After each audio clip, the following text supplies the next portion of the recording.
So John Fetterman, the senator from Pennsylvania, he went on Joe Rogan yesterday, and people are wondering what's going on with his speech, why he is acting the way he's acting. Everybody knows it's because he had a stroke, but I wanted to give you a little bit more of the detail side of that in case you're interested. So first I'm going to show you a clip where Fetterman explains it in his own words, what happened, and then I'll kind of tell you from a professional standpoint, because as a therapist, I work with people who have these deficits all the time. I work with stroke victims all the time. So I'm going to let you see how he explains it, and then I'm going to tell you what it means. So what was the operation? How did they do it? How did they remove the clot?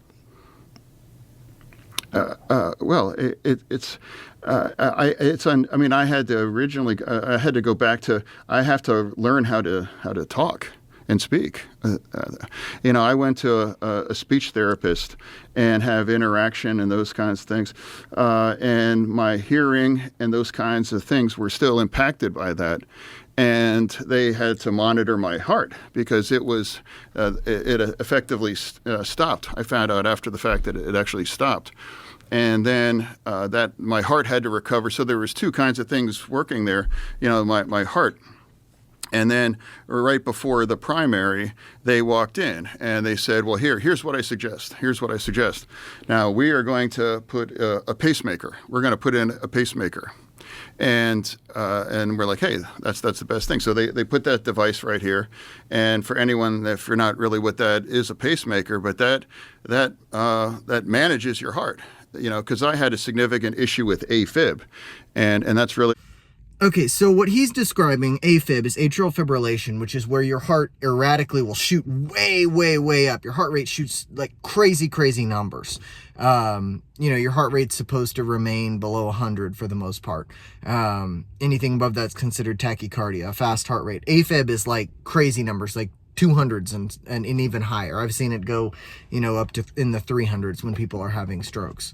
What it does, the irregular heartbeat causes either the blood pressure to shoot way up or to be too low, and it can cause an obstruction in the brain, particularly if you have a blood clot, like it sounds like he had as well. He had a blood clot in there too, so that the AFib would have exacerbated the problem. So you'll notice if you watch this interview, Fetterman speaks haltingly. He often asks Joe to repeat himself. He can't find words. He struggles to finish thoughts. And it doesn't necessarily mean he has a cognitive issue. What this problem is called aphasia. I don't think that in the entire interview, as far as I heard, he mentioned the word aphasia. So you have two centers in your brain for understanding speech and for putting out speech. So Broca's area in your brain is where you, in conjunction with motor centers, actually create speech. So you find the word and then your mouth says the word. So your mind and your motor muscles are motor muscles. That's redundant. Your mind and your motor system are working together to create words.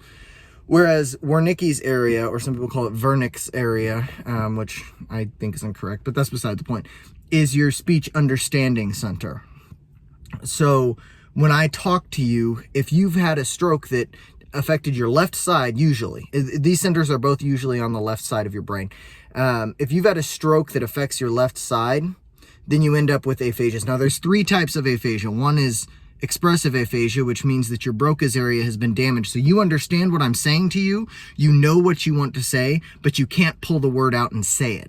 You can't come up with the word and you can't make your mouth say it. It's super frustrating. We've all had that instance, but it's like that all the time when you have this Broca's aphasia, this expressive aphasia.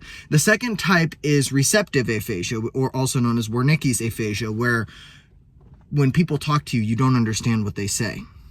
Nothing makes sense. And these aphasias go for both reading things, writing things, saying things, even sign language. None of it makes sense. So with people like this, as a therapist, you would give them a book full of pictures. So what do I need?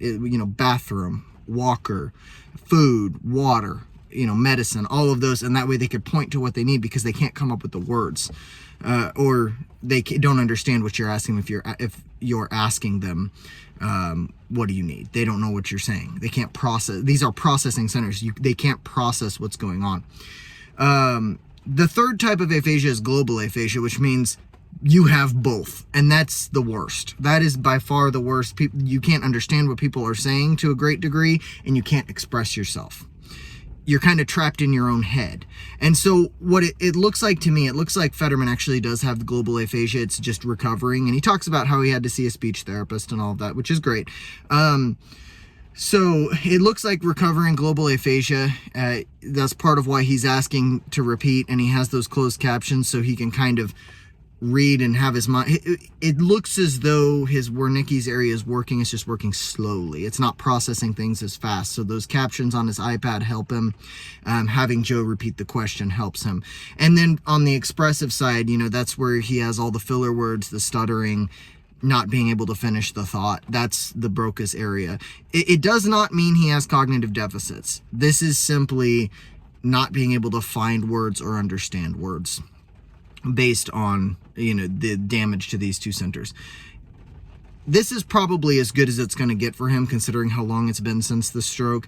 Aphasia, generally, you get most of what you're going to get in about 6 months, and it doesn't improve an awful lot. It will improve, but just marginally, and it's really hard to make it improve.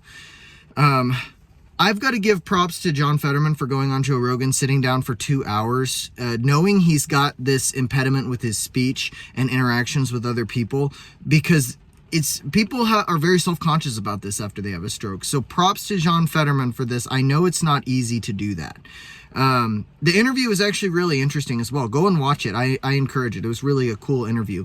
It is amusing to me that, the guy who literally had a stroke went on Joe Rogan for 2 hours, and Kamala Harris can't be bothered for more than an hour. But that's neither here nor there. This isn't a super political video. This is just a breakdown of why he talks the way he talks.